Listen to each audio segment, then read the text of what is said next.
গুনাহ না থাকলে কি ধরা আছে? নাই, এই জন্য গুনাহ আছে। কত গুনাহ করছি যে আমরা, আল্লাহ ছাড়া কেউ জানে না। পাপের সাগরে ডুবন্ত আছেন। যদি নিজের গুনাহগুলা দেখতেন, যদি নিজের ন্যাক দেখতেন, খানা দানা ছেড়ে দিতেন। কারণ এত গুনাহ করছেন, এত গুনাহ করছেন, এত গুনাহ করে ফেলেছেন এই ছোট্ট জীবনে, যেগুলা পরিমাপ করা সম্ভব না।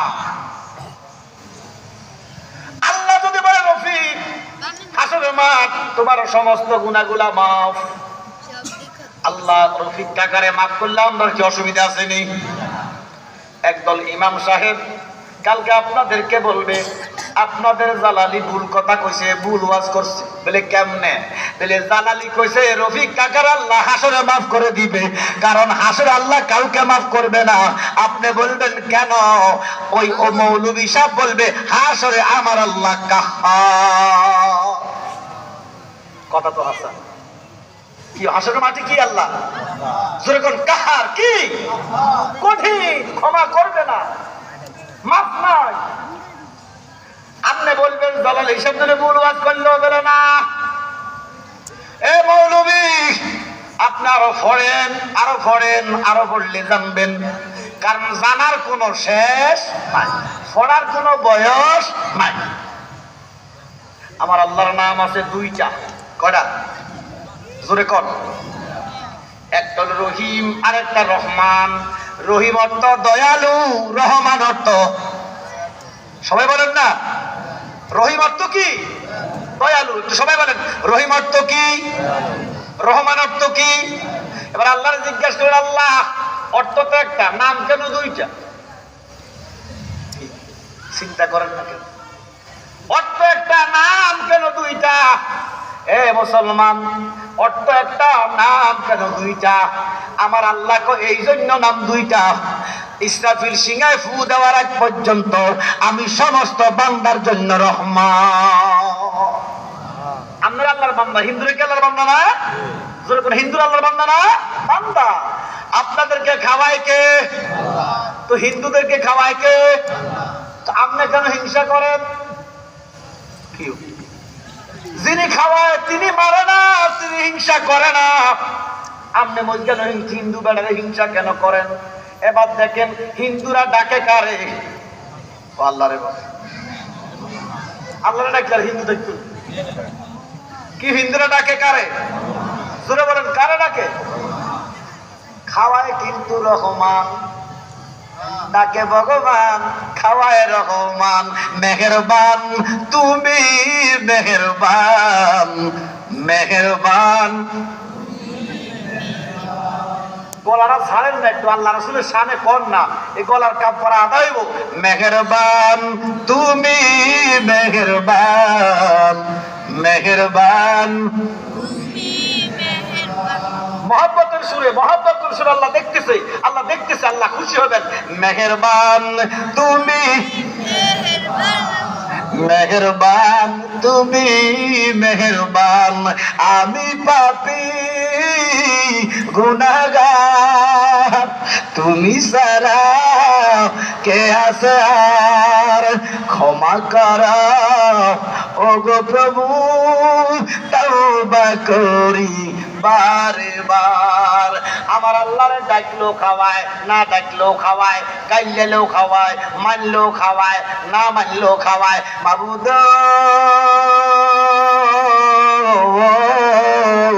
গাইলেও খাওয়ান কেন, না ডাকলে খাওয়ান কেন, না মানলে খাওয়ান কেন? আমার আল্লাহ কয় এই জন্য খাওয়াই, আমি আল্লাহ যে রহমান। আব্বারে যদি না মানে, আব্বারে দুদিন না মানলে আব্বা বেজার, 3 দিন না মানলে মাও বেজার হবে। সুদের বুধ করার ভাড়া নাই। যদি বংশগত হয় ছেলে মাথা নিচের দিকে দিয়ে রাখে, আর আবংশ কুবংশ গুলো সুদের বুধ বুড়া তোর ভাঙা নাই। কথা কন ঠিক নেই। মা বেজার 1 সপ্তাহে, বাপ বেজার 2 দিনে। আপনি 50 বছর আল্লাহর জ্বালাইতেছেন, আমার আল্লাহ যে বেজার না। কোটি কোটি বছর বিজাতিকে আল্লাহকে মান্য করে, আল্লাহ আজও বেজার না। তাহলে হিন্দুদেরকে আল্লাহ খাওয়ায়, আমার ধর্মটা কি? ইসলাম। জোরে বলেন ইসলাম। উচ্চ আওয়াজে বলেন ইসলাম। ইসলাম সে তো পরশ পাথর, মোরা কি দিয়েছি খুঁজি? ওরা মিয়া ইসলাম এত সুন্দর ধর্ম, বিধর্মীদের সাথে কেমন আচরণ করবা আল্লাহ বলে দিয়েছেন। আমার নবী বলেছেন, যেই দেশে হিন্দু বেশি, যেই দেশে মুসলমান বেশি হিন্দু কম, অন্য ধর্মের মানুষ কম। যেই দেশে মুসলমানের সংখ্যা বেশি, অন্য ধর্মের মানুষের সংখ্যা কম। এবার বলেন, আমার দেশে মুসলমান বেশি না হিন্দু বেশি? জোরে বলেন। এবার ইসলাম কত সুন্দর দেখেন। আমার নবী বলে, উম্মত, যেই দেশে মুসলমান বেশি, এই দেশে অন্য ধর্মের লোকেরা আমাদের আমানত, আমানত, আমানত। তাহলে হিন্দুরা আমাদের আমানত, বৌদ্ধরা আমাদের আমানত, বাংলাদেশে খ্রিস্টান আমাদের আমানত। এদের সাথে জুলুম করা যাবে না, এটা ধর্মের শিক্ষা নয়। তাহলে যেখানে হিন্দুরা আমাদের আমানত, সেখানে তাদের মূর্তি আমরা ভাঙবো, আবার পাহারাও দিব। আরে ভাঙলে না পাহারার দরকার, তো আপনারা মুনাফিকি কেন করেন? ভাঙেন আবার পাহারা দেন। আমার কথা কয় না খাও, গরম পাতে বিলাই বাজা। হিন্দুদের মূর্তি ভাঙার অধিকার আপনার নাই তো, আবার ওখানে যায় ভোট খুঁজা, রোজায় পূজার সাথে মিলানো নিছক কুফরি কথা বলো, ঠিক কিনা? যারা মন্দিরে গিয়ে গীতা পাঠ করে, মসজিদে গিয়ে নামাজ আদায় করে, নিছক তারা মুনাফেক, মুনাফেক। ইমানদার মন্দিরে যাইতে পারে।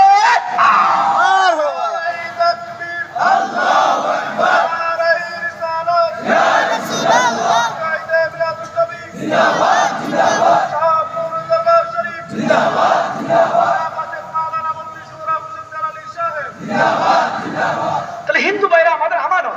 আপনি এদের সাথে ভালো ব্যবহার করেন, মাথায় মুছা দেন, বুকে টেনে নেন, হয়তো আপনার ব্যবহারে এরা মুসলমান হয়ে যেতে পারে। আপনি যদি এদের সাথে উশৃঙ্খল আলোচনা করেন, কথাবার্তা বলেন, এরা বলবে ধর্ম যেমন তারাও তেমন। কি ধর্ম কি উগ্রবাদী শিক্ষা দেয়? ধর্ম কি জঙ্গিবাদী শিক্ষা দেয়? ধর্ম কি মন্দির ভাঙা শিক্ষা দেয়?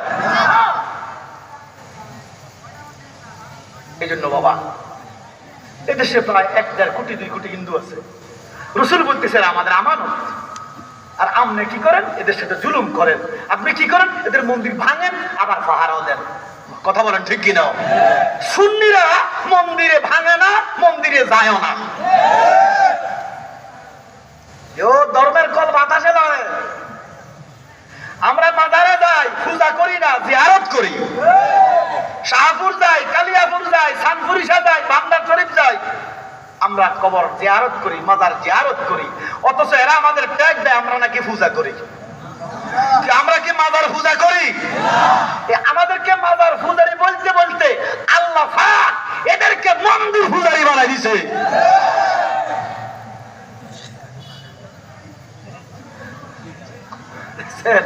আবার আমার শুনেন, সামান্য ক্ষমতার জন্য ইমানটাকে বিলিয়ে দিয়েন না।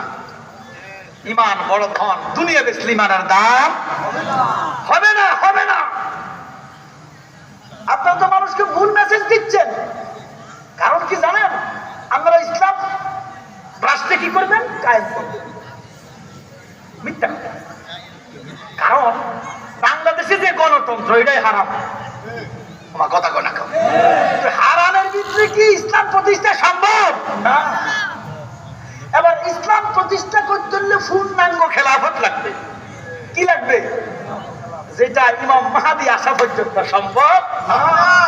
এই জন্য সুন্নিরা বুঝে, মানুষকে ধোঁকা দেয় না। আল্লাহ পাক আমাদেরকে বুঝার তৌফিক দেন।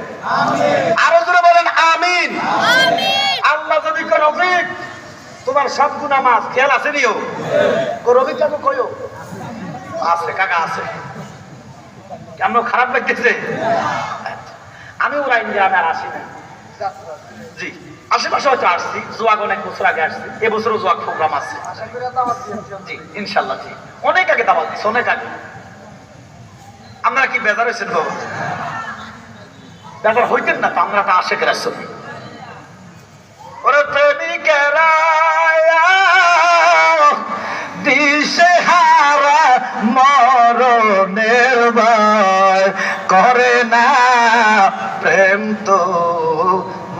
না।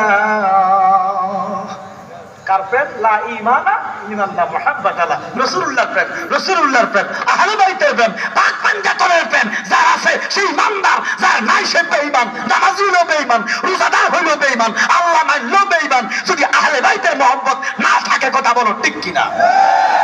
আল্লাহ মানিও বেঈমান। আবু জাহেল তো আল্লাহ মানিত। আবু জাহেল বদরের যুদ্ধের 7 দিন আগে, ইসলামের প্রথম যুদ্ধ বদরের যুদ্ধ, সেই দিন আমার আব্বা হুজুর ইন্তেকাল করেছেন। বদরের যুদ্ধের 7 দিন আগে আবু জাহেল এদিক সেদিক তাকাইয়া দেখছে কেউ নাই।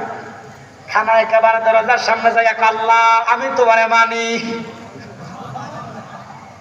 মুফাসসিরে কেরাম দেখতেছে আবু জাহেল কইতেছে, আল্লাহ আমি তোমারে মানি, তোমার ঘরের সামনে আইয়া আমি দোয়া করতেছি 7 দিন পরে যে যুদ্ধ হইব, এই যুদ্ধে যেটা হক সত্যকে তুমি জয়ী করে দিও। আবু জাহেল তো মনে করে আবু জাহেল নিজে সত্য। আসলে কি আবু জাহেল সত্য?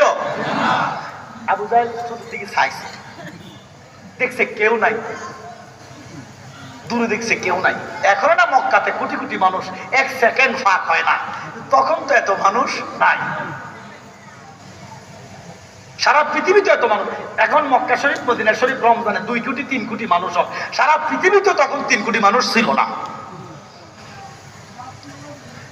7 দিন পরে যুদ্ধ, আবু জাহেল দোয়া করছে, আল্লাহ আপনি সত্যকে জয়ী করে দিবেন। 1 সপ্তাহ পরে, 3 দিন পরে নবীজির সাথে দেখা হয়েছে। আমার নবী কয়, চাচা আপনি যে দোয়া করলেন আল্লাহ কবুল কইরা নিছে। দোয়া করছে আবু জাহেল খানায় কাবার সামনে, নবীজি তখন 500 কিলো দূরে ছিল। নবীজি মক্কায় নাই, 500 কিলো দূরে ছিল। নবী শুনলো কেমনে?